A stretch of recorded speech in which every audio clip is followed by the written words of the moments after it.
kita bergerak sama-sama, kita dilantik sama-sama dan kita turun sama-sama gitu. Bukan berarti organisasi tentang dilantik dan turunnya jabatan, tapi organisasi itu tentang masa kepengurusan dalam setahun itu, apa yang sudah diperbuat, apa caranya gitu kan, dan apa dampaknya gitu. Fas'alu ahlaz zikri in kuntum la ta'lamun. Assalamualaikum warahmatullahi wabarakatuh. Alhamdulillah wassalatu wassalamu ala Rasulillah wa ala alihi washabihi amma ba'du. Alhamdulillah, kali ini di podcast kali ini kita telah kedatangan satu tamu spesial. Beliau juga merupakan seorang alumni angkatan 5 dari PPT Imam Syafi'i. Beliau bernama Muhammad Habib Zidni Ilyas. Assalamualaikum Bang, apa kabar? Waalaikumsalam. Sehat gimana? Alhamdulillah, Alhamdulillah. kaifaluka? Alhamdulillah. Beliau juga merupakan alumni di sini seperti yang dibilang tadi, dan juga merupakan ketua OPIS yang keberapa Bang? Kalau untuk OPIS yang pertama. Yang pertama. Dan juga sekarang beliau berkuliah di UIN Mahmud Yunus Batu Sangkar. Betul gitu ya Bang? Ya betul. Betul, oke. Gimana Bang kesibukan waktu kuliah sekarang ini? Kalau untuk waktu kesibukan dari pagi itu udah 6:30 ya. Itu mulai berangkat. Oke. Sampai kampus itu jam 7 pas. Jam 7 pas ya. Walaupun mulai kuliah jam 7:15 menit. Sampai sore itu ada yang kuliah sampai sore, ada yang kuliah sampai siang sih sebenarnya. Oh, beda-beda gitu ya. Ya, beda-beda. Itu tergantung prodinya atau gimana itu? Itu tergantung jadwal. Oh, jadwalnya ya. Ya, kan kita ada ambil KRS, berapa SKS gitu kan. Ya. Tergantung jadwalnya. Jadi kalau ada yang misalnya jam 7.15 kita masuk, Betul? sampai jam 9:55 kan. Tapi setelah itu kita kosong. Oh. Tapi ada aja yang nanti lanjut tuh habis zuhur. Oh gitu. Ya. Emang ada yang kosong di tengah-tengah kadang. Oh. Kalau nggak kosong di tengah, di awal gitu. Gitu. Oke. Baik, jadi mungkin langsung aja pertanyaan Bang ya. Oh iya, boleh. Boleh. Oke. Jadi pertanyaan pertama nih Bang, ini mengenai waktu Abang pertama kali dilantik jadi ketua OPIS waktu itu. Gimana sih perasaan Abang waktu ditunjuk gitu? Pertama-tama waktu ditunjuk, Ya. untuk perasaan pasti bingung. Bingung nih kan. Bingung kenapa tuh Bang kira-kira? Kalau untuk karena apa? Kita belum pernah. Karena kita belum pernah. Tapi pernah juga masuk organisasinya OSIS gitu. waktu itu kan. Cuman untuk memimpinnya itu belum pernah, untuk memimpin jadi kepalanya gitu kan. Jadi ketua organisasi gitu ya. Iya, belum pernah. Jadi yang pertama bingung. Terus yang kedua itu ya Mas, sambil diusaha-usahakan kita harus pede, mau nggak mau pasti harus kita lewatin gitu. Betul ya. Karena kalau jadi ketua kita harus percaya diri tampil depan orang gitu Bang. Iya, betul. Dan untuk waktu sudah dilantik, langkah awal apa yang Abang ambil waktu itu? Langkah awal ya. Iya. Pertama, nggak pernah terpikir langkah awal apa. Nggak pernah mikir visi misi kita apa. Mikirin struktur kawan-kawan apa aja. Tapi itu semua udah kan kita punya pembina gitu kan. Dan sekaligus ada penanggung jawab. Itu waktu itu Ana serahkan aja ke penanggung jawab sama pembina OPIS waktu itu. Oh, gitu. Jadi untuk pertama kali tahu dilantik dan juga udah tahu bagaimana susunan struktur organisasinya gitu kan. Yang pertama kali itu kita satuin tekad kita sama kawan-kawan selama setahun ke depan. Oh, begitu ya. Iya. Jadi selama setahun itu kan, Ana mikir ini kalau kita belum lewatin pasti panjang. Iya. Tapi kalau udah kita lewatin itu nggak terasa. Iya. Iya kan? Jadi Ana waktu itu kebetulan wakil Ana itu yang kemarin di podcast itu kan, Adam Fali. Betul. Itu wakil ketua OPIS Ana tuh. Iya. Jadi Ana mintalah pendapat apa yang kita lakuin nih pertama kali gitu. Waktu mau dilantik kan. Betul. Dia bilang kita kumpulin aja dulu kawan-kawan kita. Kita ajak untuk satukan tekad gitu. Kita bersatu kalau kita bisa bergerak untuk menjalankan aturan pondok yang sudah ada ditetapkan gitu kan. Jadi intinya rembukan semua tuh. Iya, kami kumpulkan, kami kasih semangat, kami kasih motivasi, bagaimana kelebihan-kelebihan dalam organisasi itu ya kan. Ya. Ya itu kami sebutkan. Alhamdulillah waktu itu pada semangat. Kalau untuk spirit semangat anggota tuh gimana kalau pertama kali itu? Anggota organisasinya, apa mereka juga antusias atau gimana gitu? Kalau untuk semangat, pertama antusias. Kalau Ana lihat, kawan-kawan Ana antusias untuk menjalankan kepengurusan OPIS ini kan. Jadi dalam hati agak sedikit terbantu gitu kan. Oh, iya. Soalnya kan pas awal-awal kalau misalkan ada yang nggak niat tuh sebenarnya susah. Kita Iya, harus betul. bisa membujuk atau memberi perhatian lebih lah kan ke kawan tuh. Kalau kita itu ibarat satu tim. Kita bukan bergerak sebagai individual. Kita maju, kita bergerak itu atas nama organisasi gitu. Betul. Misal kita menegakkan suatu aturan gitu kan. Kita bukan menyandang nama pribadi, tapi kita menyandang nama organisasi yang dimana organisasi itu ada nama-nama kawan kita juga.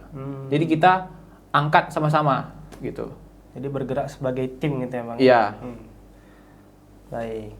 Mungkin waktu Abang dah jadi OPIS nih, problematika apa sih yang paling sulit Abang hadapi sebagai ketua waktu itu? Kalau untuk problematika yang paling sulit pada saat itu, dia sebenarnya ada internal dan eksternal ya.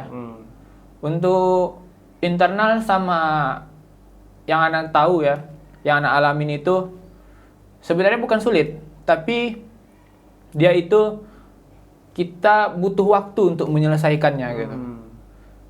Salah satu problematikanya itu kita melihat anggota kita itu ada rasa futur.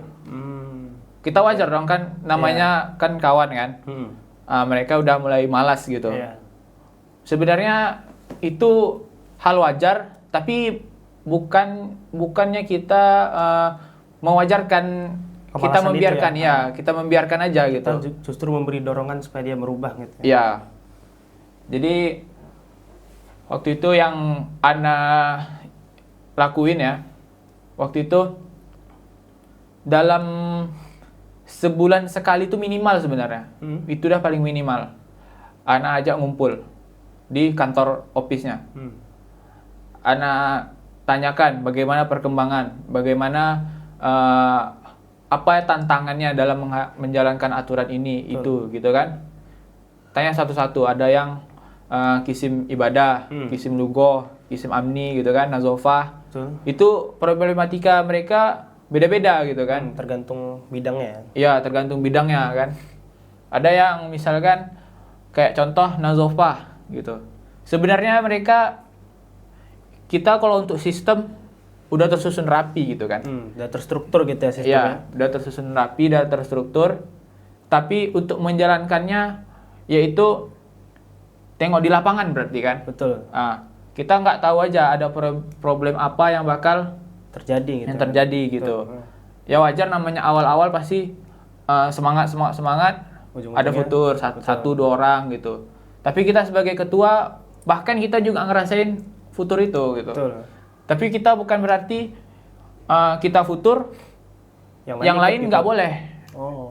Yang lain ya udah futur nggak apa-apa. Tapi kita orang pertama harus tahu kalau misalkan kan harusnya nampak nih kan orang-orang yang udah mulai nggak semangat, hilang semangat gitu. Kita harus pandai analisis itu. Kita kasih dorongan lagi, kita kasih lagi. Ya motivasi, kita kasih tahu kita ini komitmen 1 tahun sama-sama untuk menjalankan aturan. Kita bergerak sama-sama, kita dilantik sama-sama dan kita turun sama-sama gitu. Bukan berarti organisasi tentang dilantik dan turunnya jabatan, tapi organisasi itu tentang masa kepengurusan dalam setahun itu, apa yang sudah diperbuat, apa caranya gitu kan, dan apa dampaknya gitu. Gitu. Jadi kalau dapat disimpulkan nih, organisasi itu bukan hanya sekedar kita diberi jabatan kemudian gini-gini, tapi tentang bagaimana kita, apa sih yang dilakukan selama setahun itu, lebih gitu ya. Iya. Jadi kalau apapun problematikanya, kitalah orang pertama yang nge-backup sebagai pemimpin ya, Iya. sebagai ketua organisasinya itu. Kita yang pertama nge-backup. Bukan berarti kita tameng yang paling kuat, bukan. Tapi itulah kita ketua gitu. Yang dimana kita bisa kasih contoh ke kawan-kawan sendiri. Sebelum kita kasih contoh ke masyarakat, ke santri-santri gitu, kita kasih contoh juga ke kawan. Betul, betul. Karena kawan kita mau contoh ke siapa selain ke kita? Karena kita ketuanya gitu. Iya, karena kita ketuanya. Dan alhamdulillah, Ana juga punya wakil yang memang yang dimana dia tuh nggak pernah segan untuk ngambil alih tugas Ana. Maksudnya bukan berarti Ana lepas tangan. Maksudnya ketika Ana, membantu gitu ya, ya, ketika Ana ada di urusan lain, Betul. sehingga di urusan lain tuh kan terbengkalai gitu kan. Iya. Dia langsung gerak Mengambil cepat, alih gitu. ya, nge-backup gitu. Itu gunanya wakil kan, yang mana kita tahu banyak kan kayak wakil nih Nggak kayak, kerja sih. ya, Betul. kayak nggak kelihatan gitu. Justru alhamdulillah kemarin wakil Ana ini justru bisa menyeimbangkan apa itu wakil gitu. Bukan sekedar nama saja, bukan sekedar tunggu ketua, Disuruh tunggu gitu ya, ketua, baru ketua kita enggak. kerja. Tapi dia udah tahu, oh Tugasnya ini apa ya, oh ini lagi ke arah kanan, aku bisa ambil arah tengah atau nggak kiri gitu. Gitu. Iya. Nah, jadi kan kalau menurut yang Abang bilang tadi, kalau menurut orang kan wakil tuh istilahnya nggak ada kerja segala macam gitu ya. Ya. Nggak kelihatan aktif gitu ya. Iya, pasif. Pasif mah. Tapi kalau menurut Abang sendiri, tupoksi seorang wakil tuh di dalam organisasi itu gimana sih, Bang? Kalau bisa dijelaskan secara singkat aja gitu. Kalau untuk tupoksi wakil itu yang jelas dia harus selalu stay berada di belakang ketua gitu.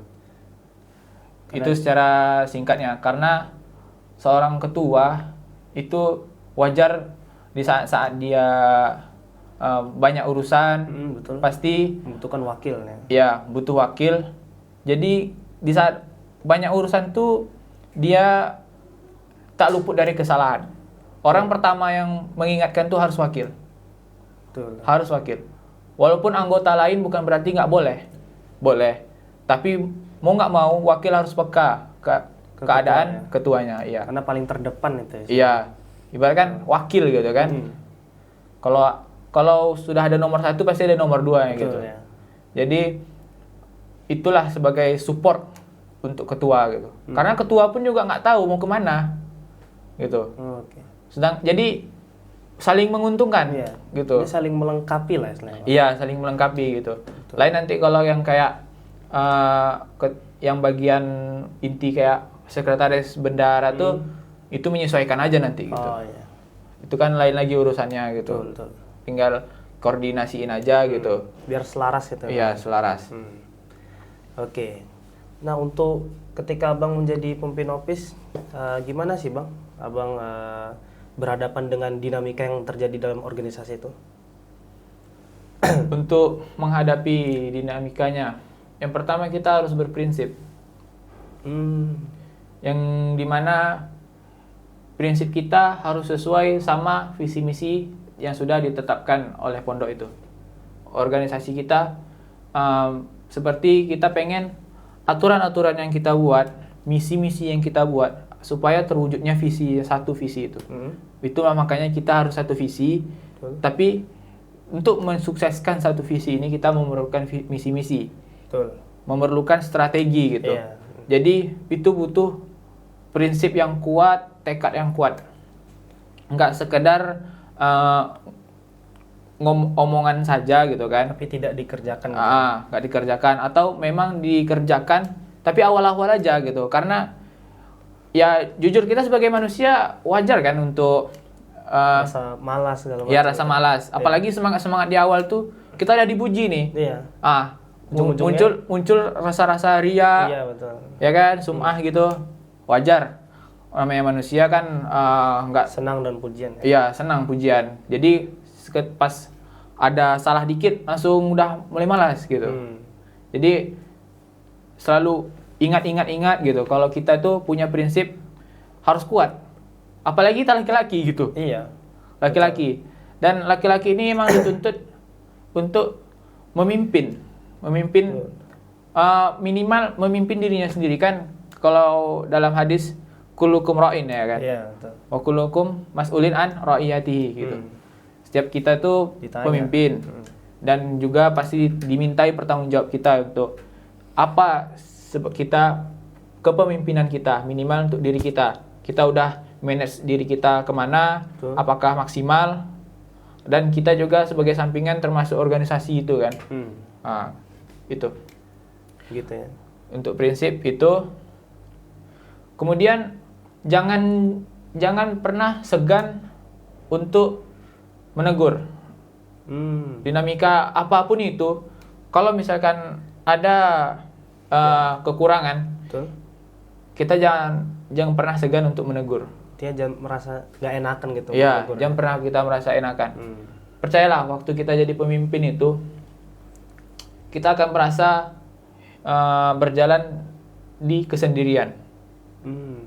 Tapi itu hanya seperti bisik-bisikan saja gitu kan.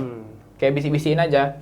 Jadi kayak kawan-kawan nih, ada yang mereka kadang bareng-bareng, bertugas bareng-bareng. Kita sendiri. Iya, kita mikirin ini bagaimana caranya. Ini apa yang udah kita lakuin Gimana, maksimal atau enggak. Kita mikirin sendiri nih. Kita mikir sendiri gitu. Kayak kadang kita butuh teman, Betul. tapi cuma satu, wakil. Aha. Jadi jangan segan nanti kalau misalkan ada salah apapun. Karena kita kayak merasa sendiri, kita pun kayak merasa nggak mau juga ngasih tahu. Jangan, harus kasih tahu mana letak salahnya gitu. Ya kita harus terbuka sama anggota kita gitu. Itu pertama prinsip. Kemudian dalam mengambil keputusan, kita percaya kalau kita sebagai pemimpin yang punya anggota dari kisim A, kisim B, kisim C gitu, kayak tadi kan ada beberapa kisim tuh. Percayalah kalau kita pasti menjadi poros untuk keputusan apa selanjutnya gitu.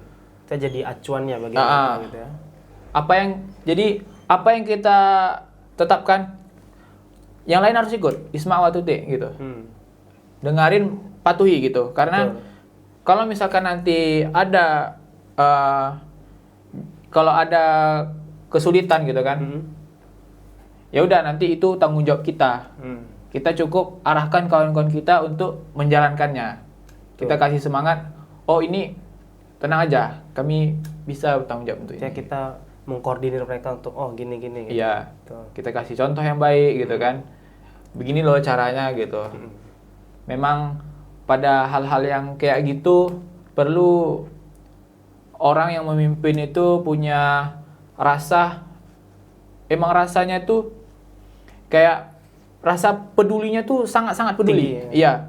Kalaupun dia sebelumnya dia nggak peduli sama hal apapun, kalau ditunjuk mau nggak mau dia harus siap. Betul. Aku harus peduli, harus berubah.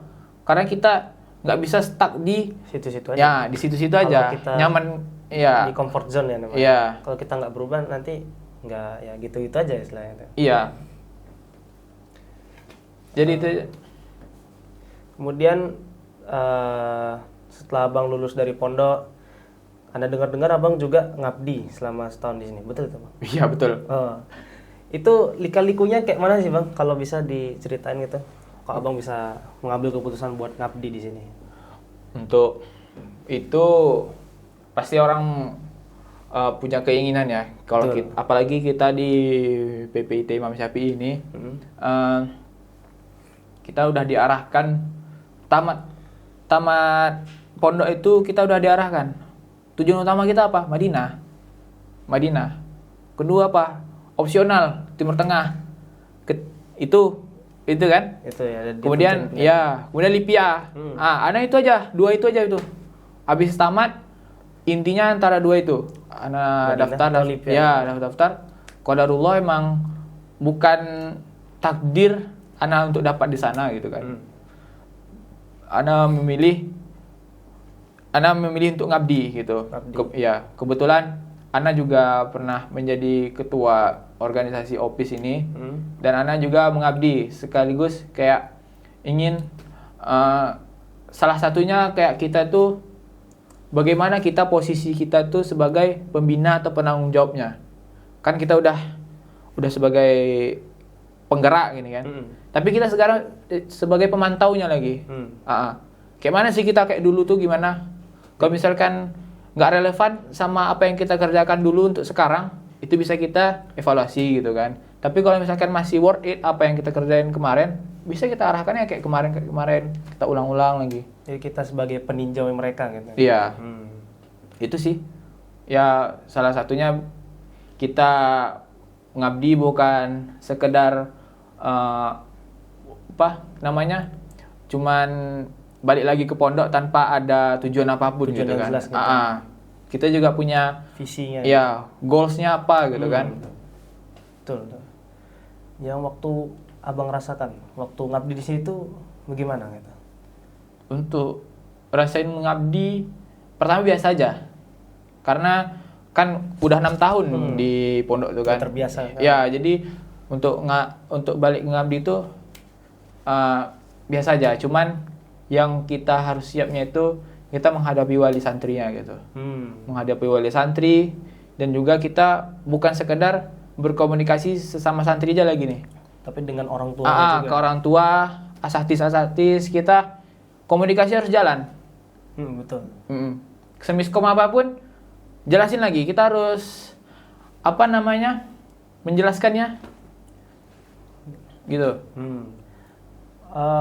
Masalah yang paling umum waktu abang abdi berhadapan dengan wali santri itu apa itu? Masalah umum paling untuk karena anak waktu itu bagian islah ya, megang islah untuk yang Bermasalah khusus santri yang memang punya masalah yang dimana itu bukan masalah ringan gitu kan, masalah sedang ke atas gitu. Jadi kalau untuk kayaknya hampir sama sebenarnya dengan asatidz yang lain gitu kan. Cuman bedanya anak menghadapi yang khususnya aja gitu. Ini santri begini gitu. Terus wali santrinya juga mau nggak mau harus dengerin. Ini yang punya masalah anak dia, aku tanggung jawabnya gitu. Dalam hati kita punya tanggung jawab, kita yang harus jalanin gitu. Kita harus menekankan gitu ya. Iya. Kemudian setelah abang ngabdi, abang kan memutuskan untuk berkuliah di UIN ini. Nah itu kalau boleh tahu latar belakangnya apa sih? Dan yang paling berharga dari momen ini apa? Dari transisi ini? Oh ya, mungkin seperti kayak kita pengen kuliah di Madinah, nggak ditakdirkan, gitu kan? Ke Timur Tengah, ke Libya gitu. Akhirnya kita beralih ke yang mendekati, tapi tujuannya itu satu gitu kan? Jadi UIN masih dalam lingkungan Islamnya gitu. Kalau ana yang apa tadi? Yang mana tuh? Untuk ke UIN-nya gimana? Latar belakangnya gimana tuh? Latar belakang ana sesuai yang ana pilih karena waktu itu yang ana pilih kan kayak dari Madinah yang kayak tadi tuh. Itu kan ke agama Islam semua gitu kan. Jadi ana ambil UIN sambil hati-hati juga ambil yang program studinya pendidikan bahasa Arab. Jadi memang kita pure belajar dengan aman. Tuh, gak akan ada istilahnya syubhat ya merah. Ya, syubhat atau bahkan sebisa mungkin itu syahwat pun kita singkirkan. Iya, kita singkirkan. Oke. Mungkin ada pesan-pesan yang ingin disampaikan ke para Zeners mengenai tentang organisasi, karena kan kalau kelas 11 kan mereka bentar lagi kan mau dilantik jadi OPIS ya. Iya. Mungkin ada sedikit pesan yang ingin disampaikan sama abang gitu. Kalau untuk pesan ana memposisikan diri ana itu 3 ya. Yang pertama, ana memposisikan diri ana sebagai yang pernah mengalami kepemimpinan OPIS itu. Pesan ana selalu kita selalu niatkan dan juga selalu ingat untuk apa kita organisasi itu. Jangan pernah kita merasa hal ini semuanya sia-sia. Percayalah, kalau kita lakuin ini semua, kita jalankan aturan-aturan pondok ini, sehingga pondok ini nampak teratur, itu pahalanya sangat besar. Betul. Contoh kecilnya aja ya, kita sebagai pengurus organisasi ini, kita mengingatkan orang sholat itu pahala. Iya, betul itu. Itu sholat, masalah agama kan. Oke, ke umum lah, kebersihan. Kita kalau bersih sehat, bisa kita kuat ibadah. Betul. Kita suruh orang bersih-bersih, bukan berarti kita menyuruh dalam artian antara tuan dan budak, bukan. Tapi kita punya tupoksi, gitu Ya, kan? betul. Kita punya tupoksi. Ini tanggung jawab. Kita juga ikut membersihkan. Gitu. Contoh apa lagi? Kayak banyak lah olahraga kayak hal mubah kan, olahraga tuh kan. mubah. Tapi bisa jadi pahala kalau kita niatkan Untuk ibadah. silaturahmi.